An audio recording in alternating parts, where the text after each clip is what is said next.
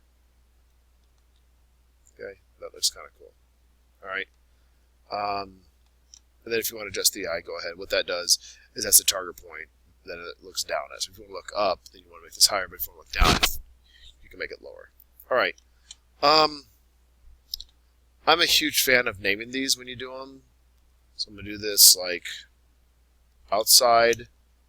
You don't have to do this, but it does help out. So outside render. If you don't, and you end up with like a dozen of these, which you will, it just gets kind of hard to see. Okay, let's do a quick render so you guys can see what this whole thing's all about. Do the hokey pokey and you turn yourself around. Okay, so we'll click View, and we're going to go Render. Now I'm just going to do a basic level render, so hopefully this won't be too bad. I'm going to put it on low, because I want to at least show a little bit. So if you didn't follow what I did, because I was blabbing, not showing you guys. View, Render. We're not going to render in the cloud just yet. So low, external, a few clouds, adjust exposure happens at the very end. So I click Render, I wait, hopefully not too long. The higher your render, the longer it takes. The outside renders usually are the quickest because there's no lighting involved, unless you're trying to do some funky nighttime scene. And here it is. Now, I will do another video here in the future that will actually show you guys how to put a background in, because I always hate this background because it chops it off right here. I have no idea why it does that. I've never been able to actually figure out why. If you can be the person to figure out why this does this, I think it's just the background image or something. But anyway, this is a cheap render, but it gives you kind of a view on what you're going to have. So if you'd like to try a higher level render, go ahead, knock yourself out. I just wanted to show you guys what it looks like if you do it. So you can adjust exposure, and what this does is if you need to adjust lighting, you can make it brighter and darker. You can adjust highlights and tones. Don't mess around with the white point and the saturation. Shadows, go ahead. If you want darker shadows, if you want to adjust something, you just press apply, and you see how my shadows got a little bit darker. You know, I can adjust my midtones maybe or something else like that. So, ew, not good. So anyway, that's how you do that. If you like your render and you want to keep it, you can save it. And first, outside render. If I close this out now, and if I go to the bottom, I should have a new tab. It's called Renderings, and there it is. So, not bad. Well, I hope you guys got some land in. Like always, if you have questions, ask me. Hopefully I'm around to help you. It's looking really good, guys. I think you guys did a good job. So keep up the hard work, and see you in class. Bye.